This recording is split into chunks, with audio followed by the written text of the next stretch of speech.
I was able to generate a stock which I bought at 36 rupees. After 9 months, I sold it at 584 rupees. Market से ज्यादा returns चाहिए लोगों को and क्यों नहीं, index 12% दे रहा है, मेरे को उससे ज्यादा रिटर्न्स Yes. चाहिए. I have my goals. मैं नई हूँ मार्केट्स में, या मैं 1-2 साल का मेरा एक्सपीरियंस हो गया है मार्केट्स में, तो मैं कैसे इसको इम्प्लीमेंट करना स्टार्ट करूँ at a lower scale. 7 years पहले मैंने अपना न्यूज़पेपर्स का सब्सक्रिप्शन कैंसिल किया. 8 years back, I dropped out of TV. No news channels. Why? Because I want to focus on just one core thing. मैंने लोगों को ये गलती करते हुए देखा है कि प्री बजट बाय कर लिया या काफी टाइम पहले वो रैली में फिर बेच दिया, ऑल्दो उनको कन्विक्शन था वो स्टॉक या वो सेक्टर में, पर तो भी बेच दिया. तो ये क्यों करते हैं इन्वेस्टर्स ये गलती? मतलब I've made 92% return on that stock. अब 2 साल में आपको सबको पता है इंडेक्स कितना परसेंट हिला है. Maybe 30%, maybe 40%. So where is 30-40 versus 92? हमें शादी में 500 लोग चाहिए, बर्थडे में 100 लोग चाहिए, पार्टी में 50 लोग चाहिए, बट पैसे बनाना है तो सिर्फ मैं. Isn't that wrong? Money keeps on coming to you in pots. आपको कभी वो मनी को देखना ही नहीं पड़ेगा. इसको मल्टी बैगर रिटर्न्स बोलते हैं. वो अचीव करना is very likely if you practice. Hello, welcome to investing with Dhan. आज हम हैं अहमदाबाद में एंड हम प्रेमल सर के साथ बैठे हैं आज यहाँ पे मार्केट्स की बातें करने. तो ये पॉडकास्ट में हम मार्केट्स की तो बात करने ही वाले हैं, बट एक इंटरेस्टिंग स्ट्रैटेजी है रिलेटिव स्ट्रेंथ, उसकी बात करते हैं. तो चलिए शुरू करते हैं आज. Welcome to the podcast Thank sir. you so much. आपकी एक बहुत इंटरेस्टिंग स्ट्रैटेजी है, हम डिस्कस कर रहे थे रिलेटिव स्ट्रेंथ, तो आप वो एक्सप्लेन कर सकते हैं वो क्या होता है? सी बेसिकली मार्केट में हम किस लिए आते हैं? हमको निफ्टी जो है उसका बेंचमार्क परफॉर्मेंस जो होता है, रफली अगर पिछले 10 साल 15 साल का एवरेज देखे तो इट इज बिटवीन 10 to 13% के बीच में. Okay, now a simple strategy somebody wants to practice and get the Nifty return, तो वो निफ्टी 20 लिस्टेड है मार्केट में, anybody can just buy it और वो बेंचमार्क को रिफ्लेक्ट करता रहेगा and he can get the return what the Nifty does. Yes, now this is simple way of investing. But when I want to pick up individual stocks, so what do I want to do? I pick up individual stocks because मुझे benchmark से कुछ extra चाहिए. Right. Yes. So how do I get that extra? For that, what we practice is a method which we call as relative strength. Now strength, as we say, जिसको हम momentum बोल सकते हैं, सिर्फ वो नहीं है. बिकॉज मोमेंटम तो क्या होता है, कोई स्टॉक भाग रहा है और उसमें सब आ रहे अंदर and they are buying it, और जब निकल रहे तो सब एक साथ निकल के बाहर आ जा रहे. Yes, so this is momentum. But relative strength में क्या होता है, on a constant basis, on daily basis, we have a system which keeps on monitoring कि ये जो स्टॉक है वो बेंचमार्क को ऑनगोइंग बेसिस पे आउट परफॉर्म कर रहा है कि नहीं. Okay, I have named them as Tendulkar stocks. Okay, why Tendulkar? Because he's one legend for 20 years in Indian cricket team. He was not a player who was replaced by anybody. Yes, and many cricketers went and they came and they went out of the team and things happened. But he was there for such a long period. Now, why was he into the team? Because he was consistent. He was giving India the winning edge, and he had something which other cricketers probably didn't have it. Yes, so this kind of traits, when we want to explore in stocks, which we either research, we study, and we want to invest into, then we have to practice the model which we say is relative strength. Now this is not an indicator. उसका नाम आपको लगता है close RSI के बाजू में, but RSI is an indicator. This is a system. Okay. How does this help is, market जब मान लीजिए पिछले 1 महीने में 4% बढ़ा है निफ्टी, ओके, तो कोई इंडिविजुअल स्टॉक 7%, 8%, 10% बढ़ा है. यस, तो दैट इज आउट परफॉर्मेंस. अब मार्केट में करेक्शन जब शुरू होता है और मान लीजिए कि मार्केट अगर नेक्स्ट 6 मंथ्स में 7-8% नीचे आता है, तो ये स्टॉक गिरना कम चाहिए vis-a-vis द मार्केट. सो ये बढ़ेगा ज्यादा, गिरेगा कम. Okay, so when the fall is less and the rise is more, if you are an investor into that stock, in a longer run, RS plus time, it gives you phenomenal returns. Okay, I can quote you many shares where in the last 1.5 year, the stocks have gone anywhere between 800 to 1200%. Vis-a-vis index has hardly done minimal 2-digit percentage. Right. Yes, but the speed of acceleration is so big, and you have to hold them. ये ऐसा नहीं है, देखिए एक marathon runner होता है तो वो क्या करता है, वो दौड़ता है स्प्रिंट के हिसाब से, लास्ट में अपना फिनिश लाइन को टच करता है, then he catches breath, then he normalizes himself. Yes, and by the time he is normalized, he might be also ready for the another run, but उसको breath catching करना पड़ता है. ये momentum trading, swing trading, all these methods, they don't take this phase of that runner into consideration. Right. वो सारे के सारे जब दौड़ रहा है तो स्टेज वाइज सब अंदर आ रहे हैं, और जैसे ही मोमेंटम छूटता है, so I want to be out of that stock. Right. So the investing part is not there, but with relative strength you can be an investor into it and you can gain multifold, जिसको multi bagger returns बोलते हैं, वो achieve करना is very likely if you practice pure relative strength. Right. Now we have certain tools which we have developed जो हम trading view में use करते हैं, जिसके बेसिस पे आपको ऑन अ डेली बेसिस ये पता चलता रहेगा that your stock is an outperformer or is it losing strength, not momentum. Don't confuse it with momentum. Strength and momentum are two different things. Strength, as I said, is measured on two sides.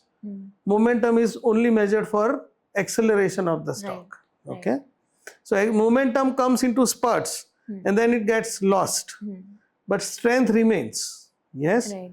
So when you practice absolute relative strength, you are focusing to be with that stock till the time the strength is there with the stock. जब तक उस stock में strength है आप उसके साथ रहेंगे. वो 1 साल हो सकता है, 2 साल हो सकता है, 5 साल हो सकता है, बट मल्टी बैगर रिटर्न्स उसमें अचीव करना is very much likely. I would not like to name the stock, but my first experience after considering relative strength, thoroughly studying that model. By the way, I was introduced to relative strength in 2008 by one person, Mr. Tom Dorsey, who had come from US. And by sheer luck, I had the chance to meet him for a few hours here in Ahmedabad. He was here. I hosted him. And we did a 2-3 hours meeting. In that, the whole vision opened for me in the way stock is to be seen. Okay.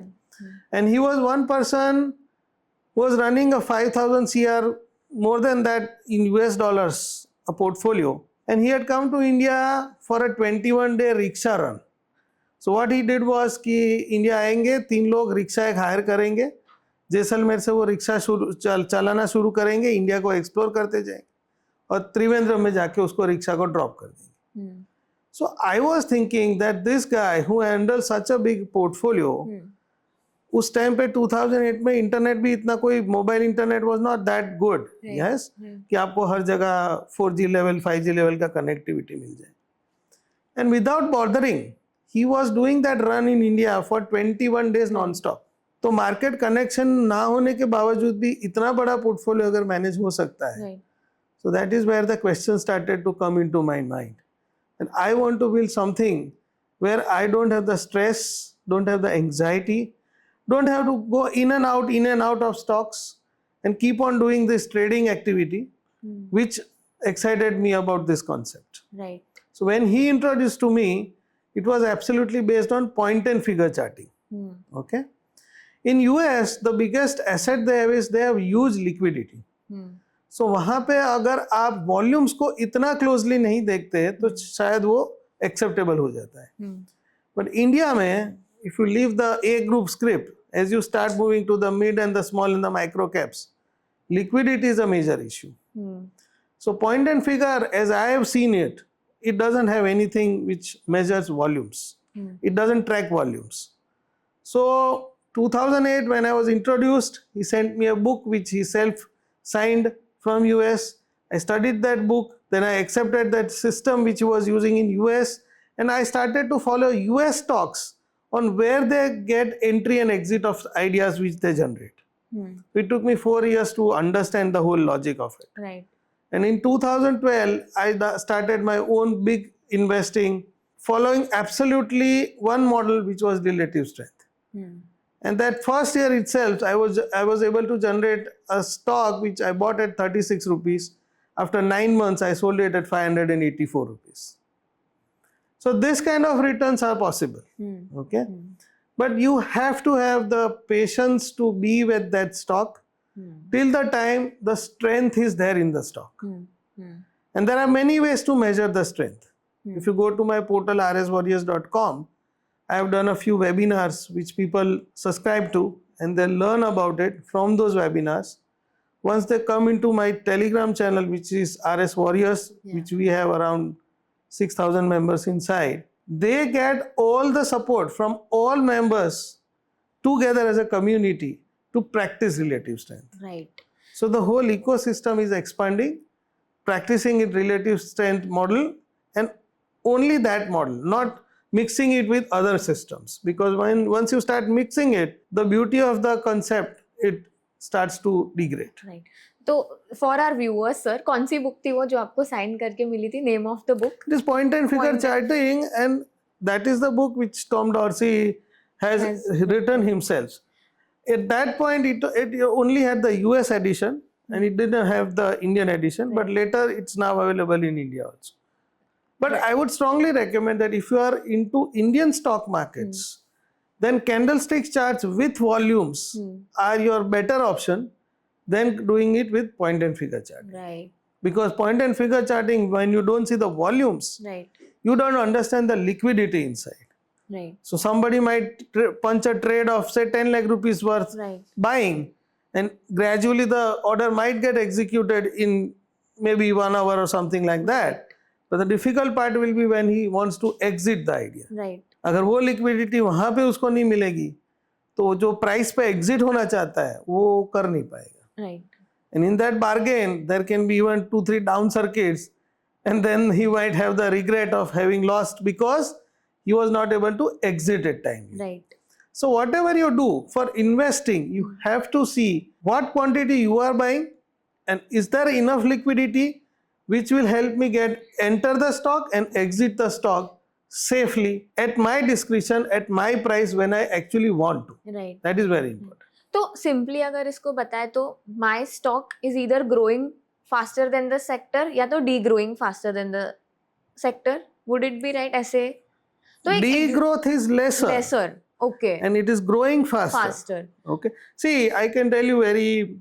एक example लेके बताओ ना. COVID times, Indian stock market fell from top to bottom to around 37%. Okay. I had my extra large portfolio which I manage for my own funds. Okay. In the whole 37% move, the Nifty fell.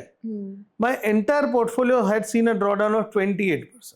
So I was outperforming the fall also by falling 11% lesser than the entire benchmark. Right. Had I not bought my stocks and had I bought Nifty Bs, I would have been at a loss of 38%. Right. Yes, but I was saved because relative strength, the strength, inherent strength in the stock, Right. it defends the stock from falling after a certain point. And that defensive mechanism, when that kicks in, the fall stops. Right. No matter the index will keep falling, but the fall of the stock will stop at certain point. Got Okay. it. What happened on the other side was when the Nifty started to bounce back after the 38% dip, it actually reached the level from where it started to fall in 11 months. Okay. But my portfolio under RS, it took 6 months to reach that level from where it started to fall. Right. So from 27% minus, I was at neck to neck 0% in 6 months. While at the same point where Nifty started to fall from, it took 11 months to reach there. So by the time I was on the 11th month, my portfolio was plus 22%. Right. Okay. So Nifty is the same from where the COVID fall started, but my portfolio was 22% plus. Right. So this is how it works. Got it. तो But staying in the game it matters the most, because once you lose it, right. Once you don't have the faith on the system and you start executing trades under panic, selling everything, you don't know what to do, everybody is selling and everybody is on the street talking about bloodbath and all those things. If that disturbs you very hard, then you are not the right person to do investing this way. तो ये investing psychology पे तो मैं आऊंगी, but इसके पहले जो आपने बात बताई ना, निफ्टी 20 खरीदो, तो एक मोस्ट कॉमन एडवाइस होती है अगर कोई न्यू इन्वेस्टर आ रहा है मार्केट में, एक सिंपल उनको बोलते हैं कि आप इंडेक्स में इन्वेस्ट करना स्टार्ट करो, दैट्स सेफ. बट हम सबको पता है at the end it's established fact that market से ज्यादा रिटर्न्स चाहिए लोगों को. एंड क्यों नहीं, इंडेक्स 12% दे रहा है, मेरे को उससे ज्यादा रिटर्न्स चाहिए, आई हैव माई गोल्स. तो ये सिनेरियो में अगर आपकी जो स्ट्रैटेजी है, मैं नई हूँ मार्केट्स में, या मैं 1-2 साल का मेरा एक्सपीरियंस हो गया है मार्केट्स में, तो मैं कैसे इसको इम्प्लीमेंट करना स्टार्ट करूँ at a lower scale? Because from what I understand थोड़ा तो ये टेक्निकल है, you need to have some more experience with this. तो अगर एक न्यूबी को रिलेटिव स्ट्रेंथ की स्ट्रैटेजी इम्प्लीमेंट करना स्टार्ट करना है उनके पोर्टफोलियो में, कैसे स्टार्ट करना चाहिए? Okay, see, as I said, rswarriors.com मेरा पोर्टल है. राइट. वहाँ पे मैंने 4 वेबिनार्स का लिंक दिए रखा है. Step 1, 2, 3, 4. All these webinars I have done one in an year. So 2020 I did step 1, step 2 in 2021, and likewise in 2023 and 24. Right. Okay, these are the 4 steps which will clear you the entire framework of practicing relative strength. Right. Okay. Now see, when I say the framework, it clears you about what tools and techniques you are supposed to use to discover stocks. Right. Okay. But then comes the bigger question is about your conviction on that system. Right. Yes. When your money will be invested, when you will be asked to, आपको बोला जाएगा कि आप position को hold करो. Right. जो आपको position hold करने को बोलेंगे और आपको मार्केट में करेक्शन दिख रहा है, तो वहां पे जाके आपको आपका सिस्टम पे कितना फेथ होगा ना, वो टेस्ट होने वाला है. राइट. और उस चीज का फेथ जो है ना, वो ओवर टाइम आता है. राइट. उसका कोई शॉर्टकट नहीं है कि जो आपको इमीडिएटली आपने सीखा और समझा तो आपको आ जाएगा. बट यस, द कम्युनिटी जो हमारे साथ हम 5-6 हज़ार लोग काम कर रहे हैं एक साथ, उसमें बहुत सारे ऐसे जिन्होंने 4 साल कंप्लीट कर लिए. Right. So they have seen intermittent sideways phase, small corrections of the market, ये सब चीजें उन्होंने वहां पे देखी. राइट. तो उन करेक्शंस और साइडवेज फेज में उनका खुद का पोर्टफोलियो ने कैसा परफॉर्म किया वो उनको अभी मालूम है. सो वो लोग ऐसे हैं जिनको 3-4 साल का एक्सपीरियंस हो गया है, वो एक बेटर इन्वेस्टर है बिकॉज उनके पास वो एक्सपीरियंस अब आ गया है. No, so they are able to practice it more on a bigger portfolio size, right, and with larger conviction on the system. मतलब जैसे आप 1 साल में अच्छे ट्रेडर नहीं बन जाओगे, वैसे 1-2 साल में इन्वेस्टर नहीं बनोगे. मतलब आप, हम लोग स्कूल में जाते हैं तो 12th स्टैंडर्ड आते आते 14 साल लगते हैं ना. Right. तो मार्केट को आप 2-4-6 महीने में डाइजेस्ट कैसे कर लोगे? It's not possible. तो आपने कन्विक्शन की बात करी मार्केट में, राइट. आई थिंक काफी लोग यहाँ गलती कर बैठते हैं. मेरे को एक बजट का एग्जांपल लेना है.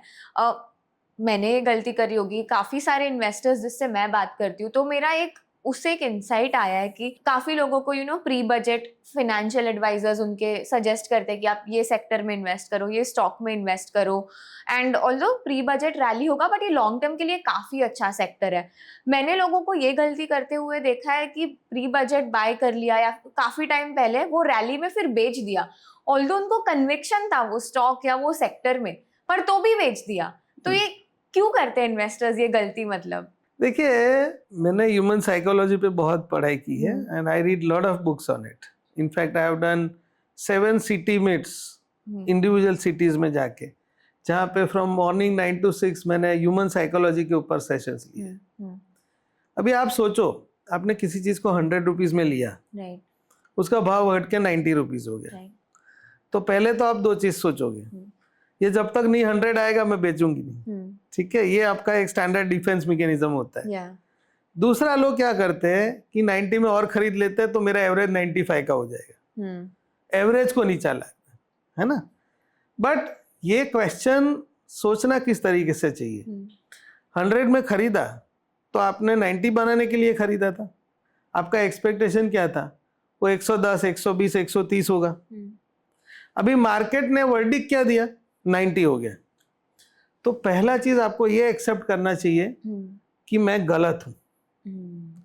When you accept that market is right and I am wrong, first thing is you don't do further more mistakes. So मैंने ये बहुत सारे लोगों को देखा है कि एवरेजिंग नीचे करने के लिए नीचे और बाय करते जाते हैं, फिर 80 हो गया तो और बाय करेंगे, फिर 70 हो गया तो और बाय करेंगे, ऐसे कर करके they get their entire capital into it, but accept नहीं कर पाते कि 100 का उल्टा जा रहा है। तो मुझे ये एक्सेप्ट कर लेना चाहिए कि ये गलत है, मेरा डिसीजन जो मेरा एनालिसिस था that was wrong. Okay, so easier part is loss में खड़ा रहना कि मेरा भाव नहीं आएगा तब तक मैं लॉस में हूं, जब मेरा भाव आएगा तो I will think of it and either sell it off. Okay, अब दूसरे साइड का क्वेश्चन ये है कि प्रॉफिट में लोग निकल जाते हैं।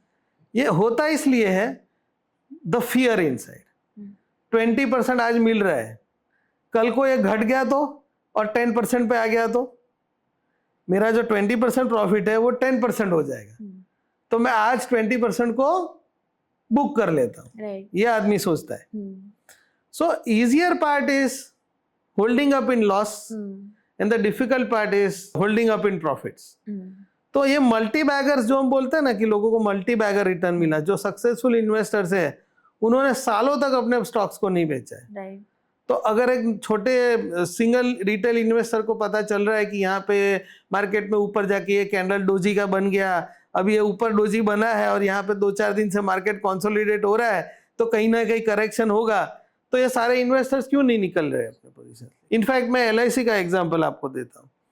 इतना बड़ा पोर्टफोलियो है उसका कि मिलियंस ऑफ इन्वेस्टर्स का एक कंसोलिडेटेड भी अगर इकट्ठा करिए ना तो LIC से छोटा होगा। तो कभी आपने सुना है आज निफ्टी 26,000 हो गया है, सब बातें कर रहे हैं कि बहुत बढ़ गया, बहुत बढ़ गया, अब तो करेक्शन आना ही चाहिए। Have you ever heard LIC ने अपना 10% पोर्टफोलियो बेच दिया? सुना है कभी? वो होता है faith and conviction. Right, see you can't have multi bagger gains without time on your side. Time and multi bagger gains they go hand in hand.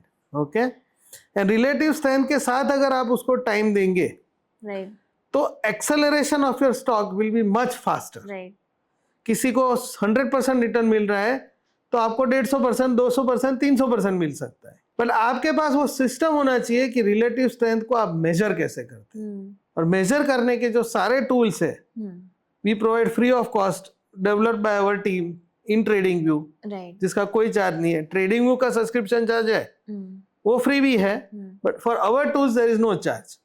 So you can use those tools and keep on evaluating your stocks, your portfolio, how your stocks and your portfolio are doing versus the benchmark. Second important thing, आपने जो बोला ना कि कोई analyst को कोई पूछ लेता है कि बजट के बाद में क्या चलने वाला है, दिस दैट, तो रिलेटिव स्ट्रेंथ में our core studies is always focusing on sectors. See, I call, इसको हम 3 सेक्शन में डिवाइड करते हैं। एक होता है रिवर, दूसरा होता है रिवर का फ्लो जो करंट बोलते हैं उसको, और तीसरा होता है उसके ऊपर boat. Okay, so the market is like the river. Okay, the trend of the market is the current, the trend of the stock is the current, and the stock itself is the boat. Okay, so कब होता है ये, जब तीनों चीज align होती है in one direction. River पे जिस साइड रिवर फ्लो हो रही है उस साइड में बोट प्लेस की जाती है और बोट को बोला जाता है कि तुम आगे जाओ, तो वो इजीली जाती है और मच फास्टर डिस्टेंस कवर करती है because it is going with the current.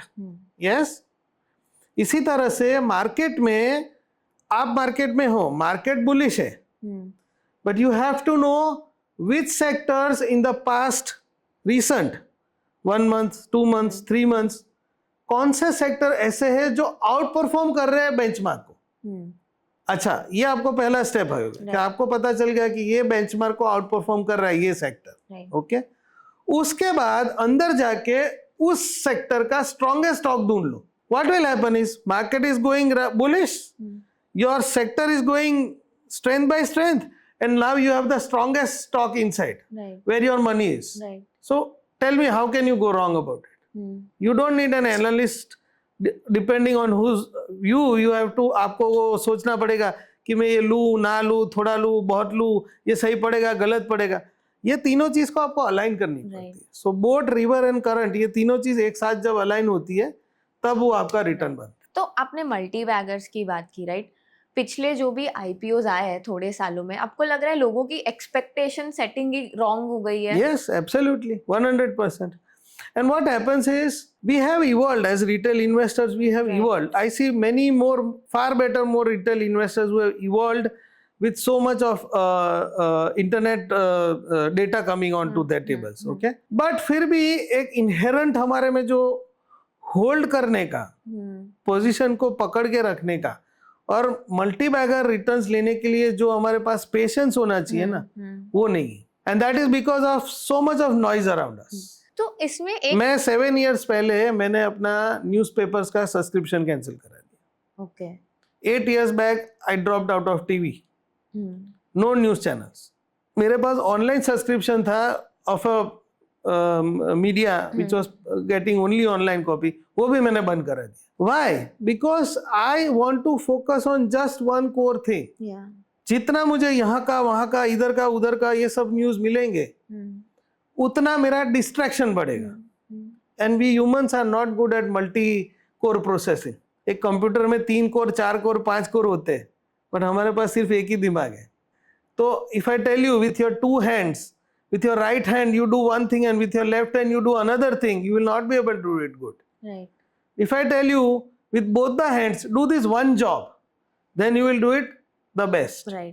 तो लोग क्या करते हैं, रोज सुबह इतना सारा इंफॉर्मेशन अपने अंदर डाल देते हैं, from news, from TV channels. I am not against them, but this is what is happening from Twitter, from anywhere, you know, कि इतना अंदर अंदर घुस जाता है दिमाग में कि अल्टीमेटली वो मैस में घुस जाते हैं कि क्या करे अभी.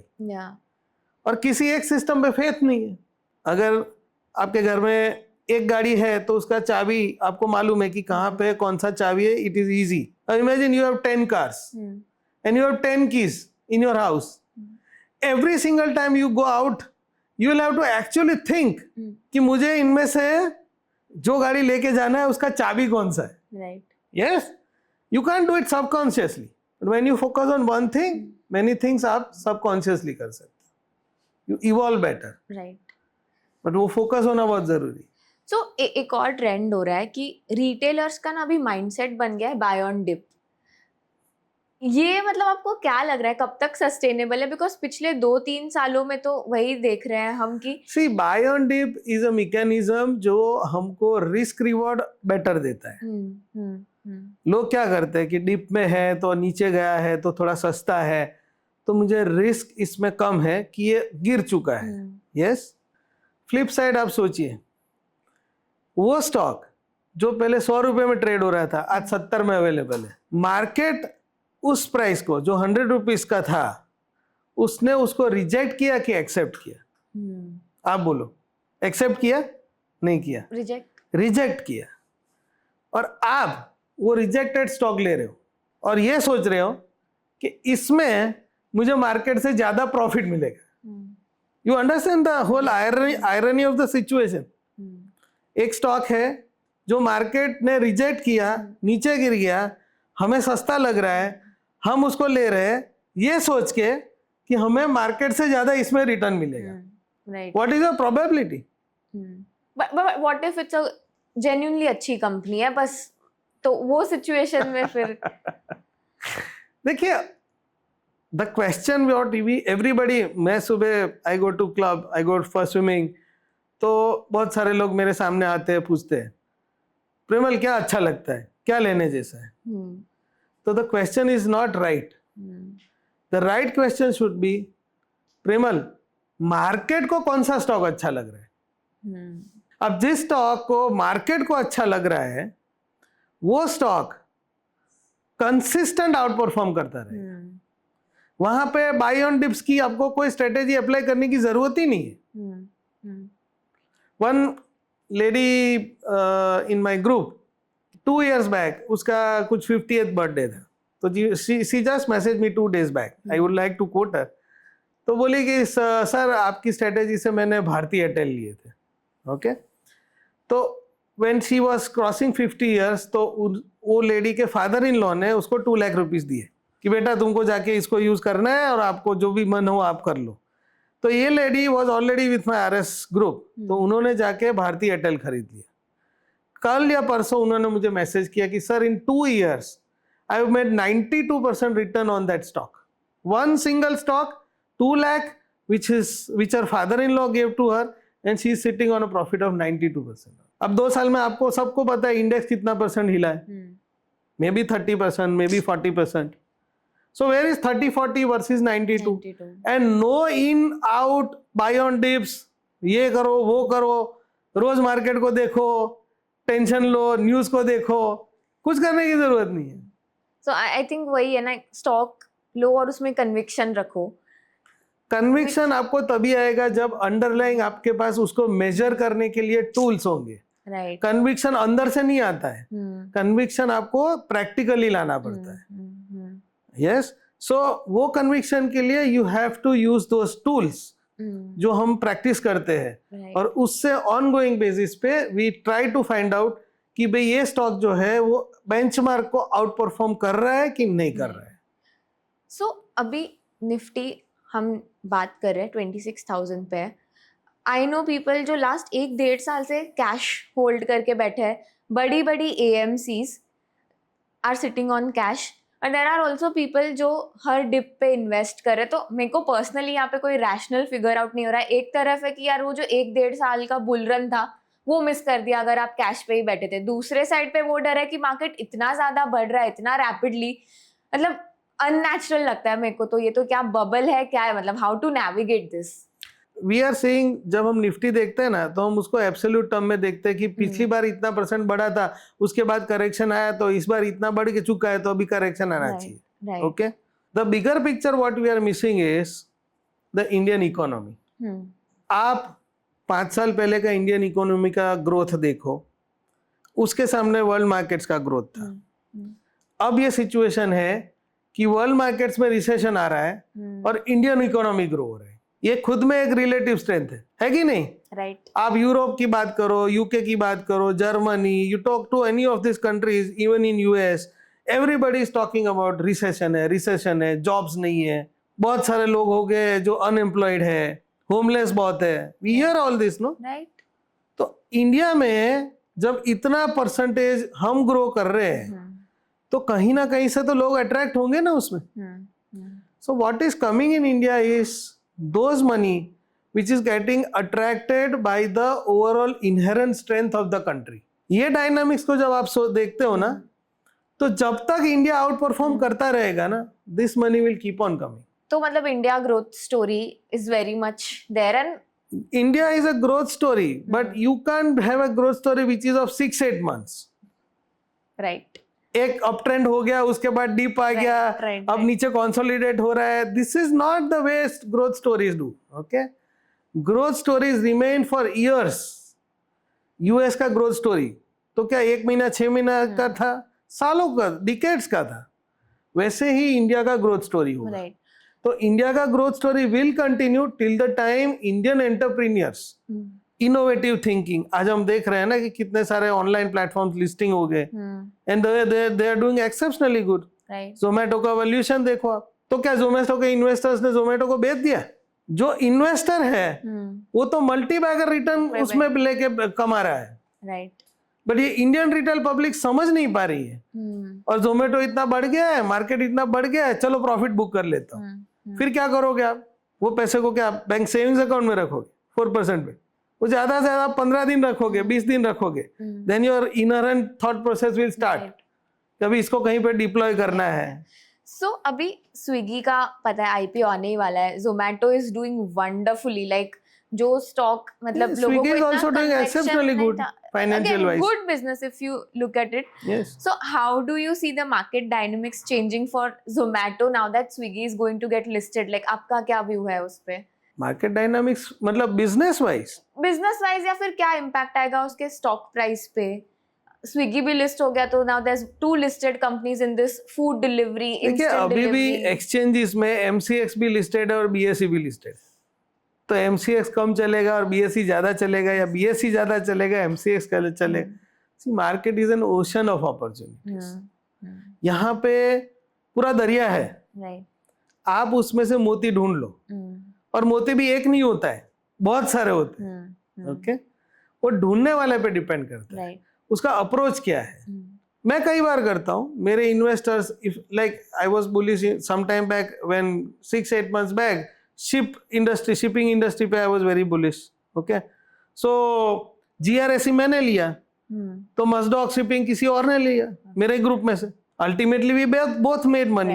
And see we are not in that game. जैसे ओलंपिक्स में एक रेस होता है ना, कि फर्स्ट आया उसको गोल्ड, सिल्वर, ब्रॉन्ज मिलता है, ऐसा करके। तो यहाँ पे कोई गेम नहीं है। My friend did 200%, I did 180% और 150%, तो you will get the gold medal. ऐसा कोई मेडल नहीं मिलता है आपको। Right, what matters is you should be happy and content with making phenomenal gains from your existing capital, doing nothing, just following a system, और उसके base पे आप जो ग्रोथ करते हो, उस ग्रोथ को अचीव करने के लिए you should be able to pat your own selfs, जैसा हम यहाँ पे बैक पे करते हैं ना, ऐसा। या तो that is what we are suppose to do. हमको कोई आके, कोई मिनिस्टर कॉम्प्लीमेंट नहीं देने वाला, या कोई ऐसा नहीं बोलने वाला, oh wow you did better than him. There is no race. Okay, we are our own competition, and what we achieve we should feel content and happy with it. Okay, so as say India growth story unfolds over the next few years, personally आपको क्या लगता है, कौन से sectors will be outliers here, or you think ये sectors should be more focused on for India growth story to happen? see, sectors keep rotating in market. There cannot be a sector which can be like 5 years तक वो sector चला, ऐसे नहीं होता है। Right. एक sector होता है जो पहले निग्लेक्टेड होता है, निग्लेक्ट के बाद उसको वैल्यू बायर्स एक्वायर करते हैं, जो जिसको हम बोलते हैं ना वैल्यू बाइंग करते हैं। निग्लेक्ट मतलब क्या है कि वो पूरा गिर चुका है। Yes, then comes value buyers. जो वैल्यू बायर्स उठाते हैं उनका होराइजन होता है 3 years 5 years, बिकॉज जो निग्लेक्टेड है उसका शेयर्स वो उठा रहे हैं। ओके, तो वो लोग कोई 2 महीना 3 महीने का होराइजन लेके तो आएंगे नहीं। ओके, वो जब निग्लेक्ट में से वैल्यू बायर्स का हो जाता है सेक्टर, तो उसमें डिमांड दिखना शुरू हो जाता है। जब उस सेक्टर के स्टॉक्स ऊपर आना शुरू होते हैं, तो वैल्यू बायर्स को चेस करते हैं technical buyers, because all who are doing technical analysis, उनको सबको पता चलता है कि ये सेक्टर के स्टॉक्स अभी डिमांड में है और यहाँ पे इन्वेस्टर्स पैसा लगा रहे हैं। सो वो टेक्निकल बायर्स आते हैं। जब ये सारे अंदर चले जाते हैं, उसके बाद आते हैं momentum traders, short term retail traders, जो सिर्फ और सिर्फ ट्रेडिंग करके 10%, 15%, 5% ऐसा अमाउंट कमाने की कोशिश करते हैं। ओके, अब ये जो होता है ना, जो लास्ट घुसते हैं, वो लिफो मेथड पे काम करते हैं, last in first out. Okay, medium term investors they enter late, they are the next in line, but long term investors are first in last out. Yes, so sectors का generation ऐसे चलता है। कोई भी एक सेक्टर इंडिया स्टोरी के साथ 5 साल नॉन स्टॉप चलेगा, वो पॉसिबल नहीं। राइट, सो मार्केट में बहुत सारी आई थिंक इन्वेस्टिंग एडवाइस तो है, there are opinions which are popular opinions. आप एक आपका अनपॉपुलर ओपिनियन दो इन्वेस्टिंग पे, एकदम contra. In what sense? I mean like usually जो एडवाइस देते हैं ना लोग, आप इंडेक्स में इन्वेस्ट कीजिए, ये कीजिए, वो कीजिए, बट आपको क्या लगता है, नहीं इन्वेस्टिंग ऐसे होनी चाहिए, something which is not followed a lot by retailers? See, I have populated a thought process in my group. Basically, I am a lot involved into social works. Right. मैं क्या करता हूँ, जितने मुझे अंडर प्रिविलेज बच्चे मिलते हैं जो पढ़ने में they are good, but because of family issues, because of any other resources की shortage की वजह से उनका पढ़ाई का खर्चा नहीं निकाल पाते, तो उन बच्चों को मैं सपोर्ट करता हूँ। तो हमारे ग्रुप में I have always populated a thought process, don't target absolute lows and absolute highs. वो कभी भी आपको हैप्पीनेस नहीं देंगे। Cherish the journey in between. जितना आप जर्नी को बीच में एंजॉय करोगे, उतना आपका जो पैसे बनाने का प्रोसेस है ना, that will be full of contentment. Okay, तो हमारी पूरी लाइफ इसमें चली जाती है कि मैं सबसे नीचे खरीद दूं और सबसे ऊपर टॉप प्राइस में वो बेच दूं, पर वो बाय फ्लूक कभी हो भी जाता है। पर फिर हमें ये कॉन्फिडेंस आ जाता है कि मुझे तो आ गया है, and then we do again and again. Yes, but वो by fluke होता है. Market is such a beautiful instrument जो कभी भी absolute bottom और absolute top किसी को 100% accuracy से पता नहीं चलता है. वो हमेशा अपनी गेम अपने हिसाब से चलाता है. Right. We are actually the employees of our boss, Mr. Market. Okay? Market will be in good mood and bad mood. As employees, it is our responsibility कि हम मार्केट का जब गुड मूड है तो उससे जितना निकाल पाए हम निकाल लें और बैड मूड में मार्केट को छोड़ के भाग ना जाए. ओके, तो मार्केट का गुड एंड बैड तो चलने ही वाला है, but the beauty is cherishing the journey in the middle. Okay, तो हम लोग क्या करते हैं आरएस में रिलेटिव स्ट्रेंथ. ये पहले भी क्या होता है, वैल्यू बाइंग स्टेज पे कभी रिलेटिव स्ट्रेंथ दिखता नहीं है. Value buyers are buying something which is in deep discount. Okay, stock का जब मूव 10, 15, 20% हो जाता है तब ये पता पहली बार चलता है कि हाँ इस स्टॉक में स्ट्रेंथ है. So we are not targeting the bottoms. अभी यहाँ पे हमको स्ट्रेंथ दिखना शुरू हुआ तो हम उसका जाके सेक्टर चेक करेंगे कि सेक्टर में क्या हो रहा है. अगर हमको सेक्टर भी बुलिश लग रहा है और स्टॉक भी बुलिश लग रहा है तो हम मार्केट को भी देख लेंगे कि मार्केट में अभी क्या चल रहा है, साइडवेज है, अप ट्रेंड है, डाउन ट्रेंड है. यस, अगर सब चीजें मैच हो रही है तो we will invest into that stock. तो हम ऑलरेडी प्रीमियम पे we pay for something which is in demand. Okay, तो we are buying a premium product at a premium valuation because we feel that it has demand. Right. Yes. अच्छा, अभी ऊपर जा रहा है, ऊपर जा रहा है, ऊपर जा रहा है. ओके, तो रिलेटिव स्ट्रेंथ उसने लॉस्ट कर दिया है, वो भी कब पता चलेगा. ऊपर से करेक्शन आना शुरू होगा, उसका ट्रेजेक्टरी जो है ऊपर जाने का वो कम हो गया, मार्केट से ज्यादा वो डिफेंड नहीं कर पा रहा है, तब पता चलेगा ना. या इमीडिएट टॉप पे पता चल जाएगा, वो कभी नहीं पता चलने वाली है. Yes, so basically we cherish the journey in the middle. और वो बहुत अच्छी जर्नी होती है. मतलब क्या होता है, नीचे का आप 10-15% भूल जाओ और ऊपर का 10% छोड़ दो आप, तो बीच का जितना है ना वो आप कैप्चर कर सकते हो. Right. Okay, second important thing, in my entire career from 2008 I made it a rule कि मैं जिस प्राइस पे भी बेचूं ना, मैं अपने आगे वाले के लिए कुछ रखूंगा उसमें. वो बहुत इंपॉर्टेंट होता है. सी, जैसे मैं और आप, we are on the opposite side. मुझे कुछ बेचना है और आपको वही चीज खरीदनी है. 100 रुपए में आपको लेना था, भाव बढ़ के 150 हो गया. मैंने ले लिया था तो मुझे 50 मिल रहा है, बट आपका छूट गया. ओके, अभी 140 हुआ और मैंने बेचा तो आपको लगेगा कि मुझे 140 में अच्छा मिल रहा है बिकॉज 150 जाके है, तो आप ले रहे हो मुझसे.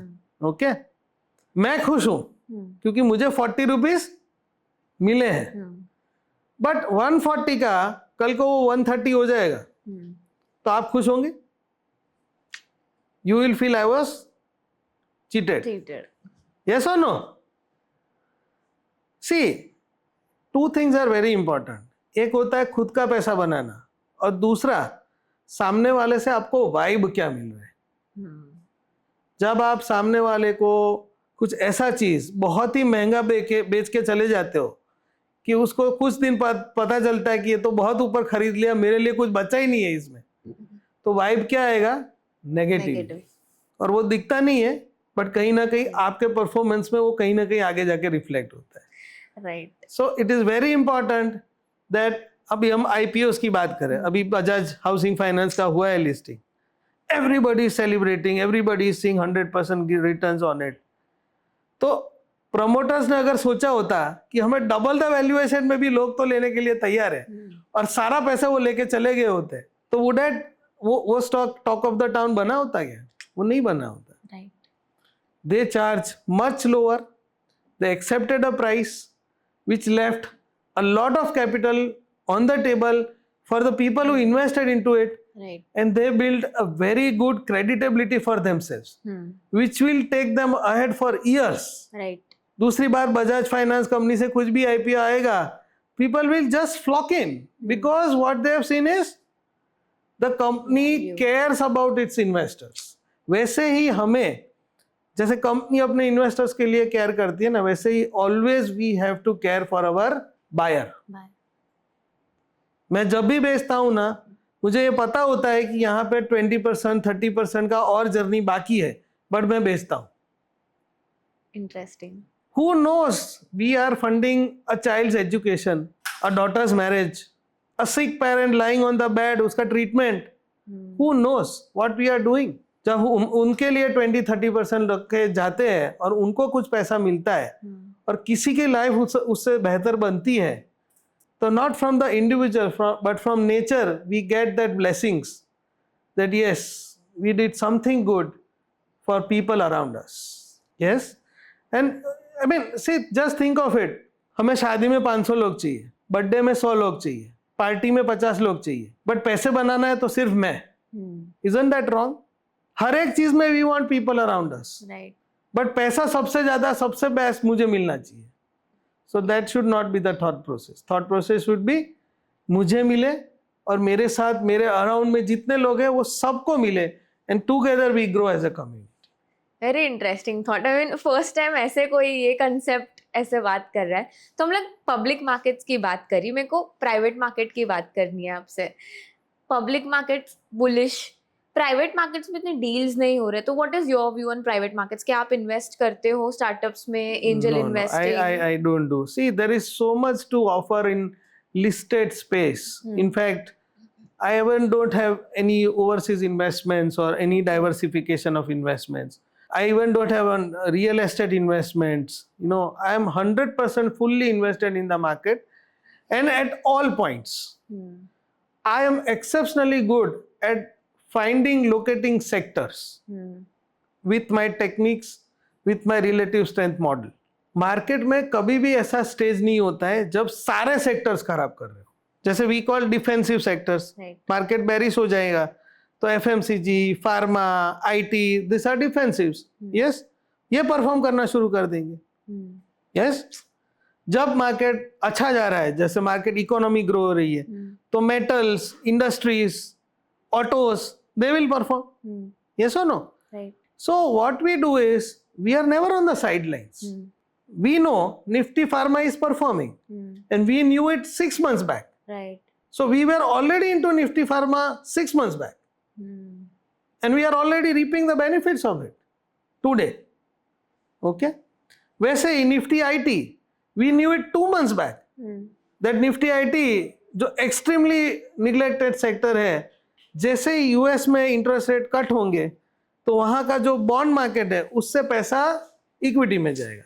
इंटरेस्ट रेट्स जब कम होते हैं तो प्राइवेट फंडिंग वगैरह की एक्टिविटी रीस्टार्ट हो जाती है. तो आईटी कंपनीज को फेस क्या हो रहा था कि यूएस में नए ऑर्डर्स जनरेशन जो हो रहा था वो स्लो डाउन हो गया था.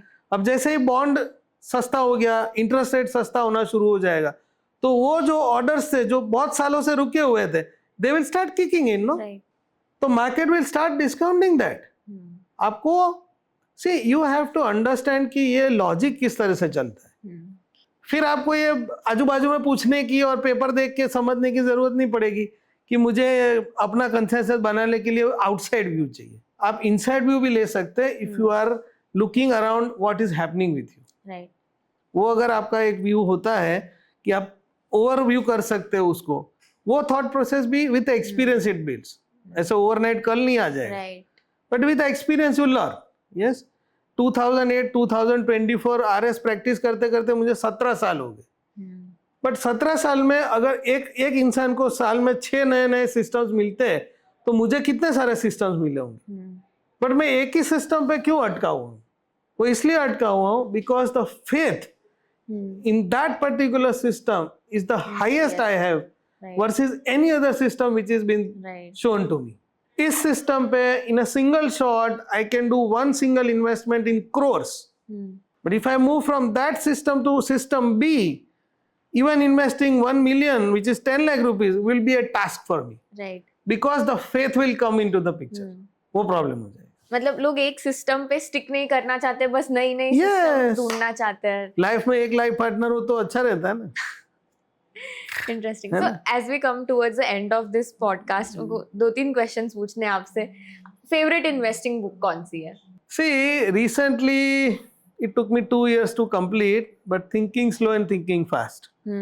ये डेनियल कैमन की बुक है जिसको 32 इयर्स के वर्क के लिए he received A Nobel for it. Okay, उसका और एक उसके पार्टनर ने ये सब इसमें कंटेंट लिखा है। But it decodes our human brain to the next level. इस बुक को पूरा कंप्लीट करने में मुझे 2 साल लगे। तो मेरे लिए ये इम्पोर्टेंट नहीं है कि मैं 4 दिन 5 दिन महीने में एक बुक खत्म कर लूँ, दूसरी बुक पे चले जाऊँ।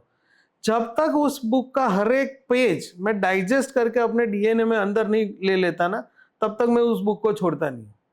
And this book has given me immense control on my human emotions, on my impulsiveness, on how to be myself a better human, just a little more better than the millions of other investors who are out there on the street. Right.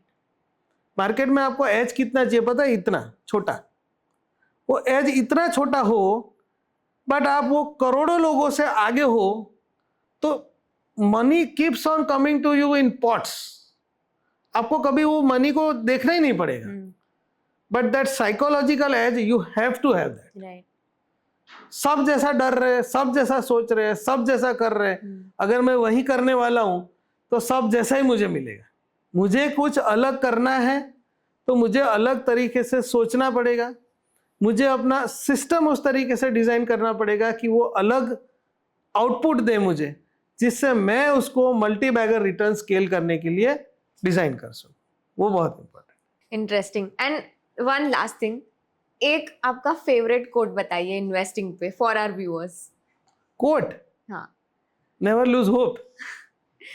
Thank you so much. So with that we come to the end of this podcast. Thank you sir for giving us your time today. मैंने बहुत सारी चीजें नई सीखी आज market के बारे में, रिलेटिव स्ट्रेंथ के बारे में। आई एम श्योर हमारे व्यूअर्स ने भी काफी चीजें सीखी होंगी। Thank you so much for giving us your time. And viewers, if you like this please subscribe to our channel. हम ऐसे बहुत वीडियोस लेके आएंगे। Investments in the securities market are subject to market risk. Read all the related documents carefully before investing.